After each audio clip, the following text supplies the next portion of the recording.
Welcome to TouchLine. I'm your host, Anthony Totera, coming to you from the OSA Center in our brand new studio. Thanks to Guy Bradbury and President of the OSA, Ron Smale. Ron, first and foremost, thank you very much for this beautiful studio you've given us. Our pleasure, Anthony. We certainly know that OSA TouchLine is having a tremendous impact across the province of Ontario, and in fact nationally. I know there's many people out there who watch your show. And as such, I know that this year we've succeeded over 100,000 hits on the program. So this is a great opportunity for us to share information, get the message out there to our membership at large about all the good things, programs, and services that we're offering at the OSA, and at the same time allow people to feed back to us what's important to them. So I'm thrilled to be here with you today. Thank you very much. Now let's talk about Ron Smale, the man. What region you came from, and why did you get involved in this game called soccer? Well, I'm from Durham region, and I've lived there for the last 20-some-odd years. And I have three young daughters, by the way. They're all two in university, one just going into university. And they all played the game of soccer, Anthony. And I think that when I talk to a lot of people, and you talk to a lot of people, the way people have gotten involved in soccer is through their children. And as such, my three daughters all played soccer, both at the recreational and at the rep level. And that's where I became involved. Standing on a field one day, I get somebody over to me, nudge, nudge. We need some help here, Ron. We need some volunteers. We need a discipline chair. We need a coach. We need a vice president. We need a president. Would you step forward and help us? And that was really my introduction to soccer. I played soccer in my high school days a number of years ago, but certainly it's a great sport, it's a great healthy sport, and I'm thrilled to be involved with it. Ron, let's talk about your region. A lot of Ontario Cups have come out of there in the last number of years, national championships. This has been a powerhouse of the province of Ontario. What do you attribute that to? Well, I attribute to the leadership that's being shown by the clubs of the region. Anthony, the clubs of the region are, and of all the province, are the foundation and the backbone of our system. And the clubs now have become much more sophisticated, I would suggest, in the last 6 to 7 years. Many of the clubs have hired full-time coaches. Yes. Many of the clubs have hired full-time administrators. And the game now is becoming 12 months of the year, or 11 months with a month of recovery time, and then we're right back into it. So in Durham region, I've seen a lot of the clubs really working hard to build that foundation and build the base.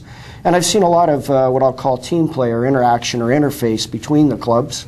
And I think that that's why Durham region has done so well in the last 2 to 3 years, both at the national and provincial level. So as president, or as past president of Durham region, certainly that's really something for me to reflect on and be part of.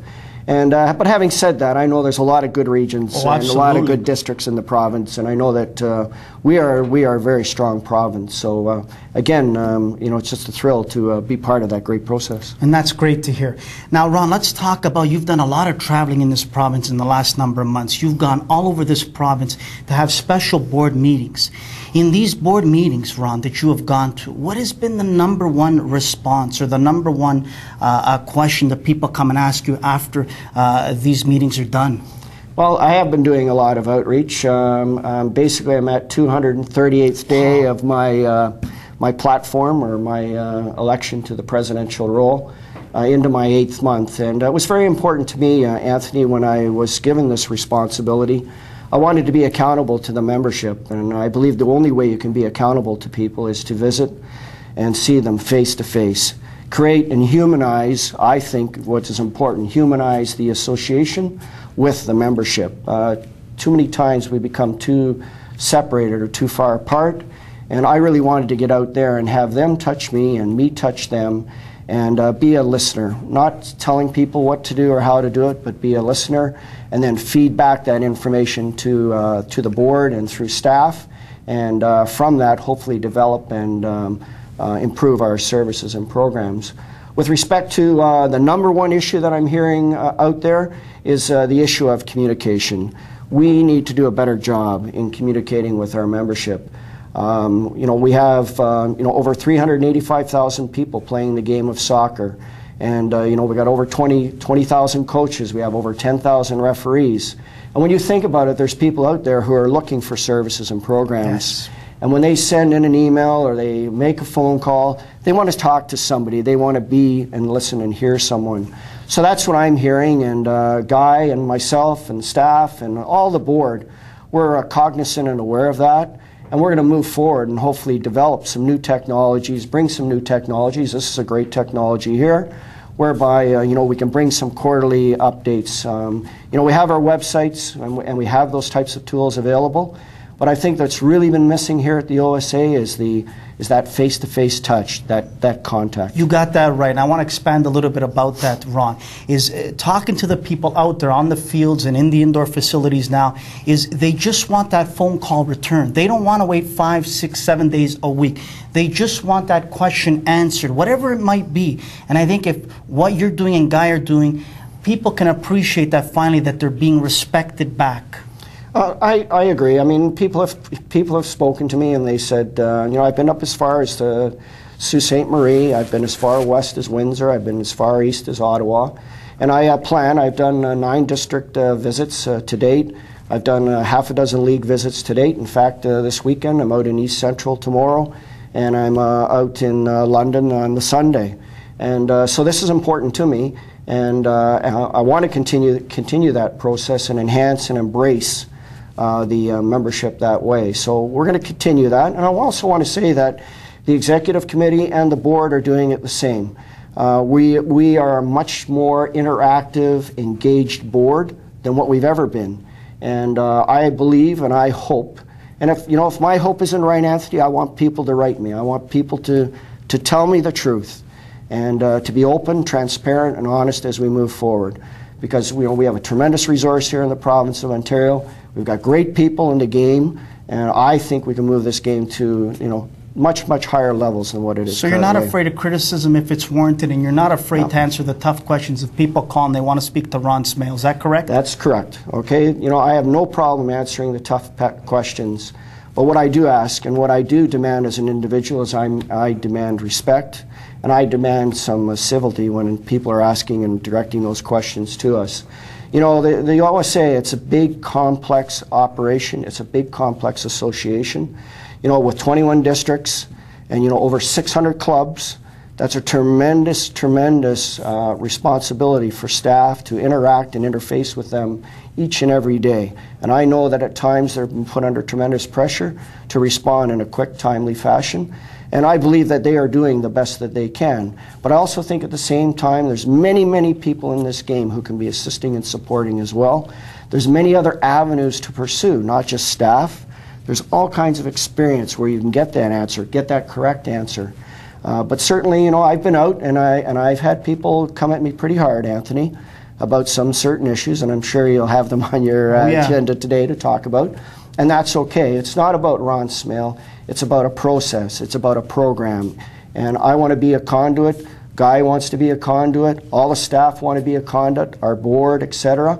And I think that you'll see a huge change as we move forward into 2011. But what I do want the viewers to know out there is Ron Smale is a volunteer. So understand that he is volunteering all these hours because he wants to give back and he wants to improve what needs to be improved here. Having said that, Ron, let's talk about new facilities, new fields. Is there anything in the works for the OSA to build a new facility or have some new fields built? Because as we see all over the GTA, there's all sorts of facilities being built now, especially for the indoor season.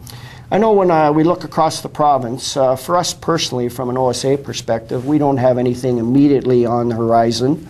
Certainly with the 2015 Pan American Games approaching us, and futsal is going to be a significant component of that, I think there'll be some opportunities, and I'm hopeful that we, the OSA, will hopefully be an opportunity from both the provincial and the federal level for people to invest in our facility here and in our complex to possibly bring something forward.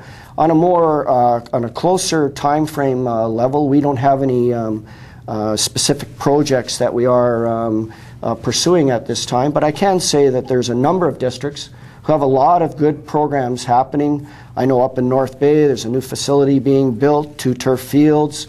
In Oshawa, the Oshawa Civic area, one indoor full-size field, 2 outdoor turf fields with a stadium. So there's lots of things that are out there that may not be directly part of the OSA per se from this facility or this complex, but certainly there is a lot of movement going forward, and I expect that we will be in a much better position in the next 5 to 6 years. We're going to own this facility outright in the next 5 to 6 years. It's a $10 million facility.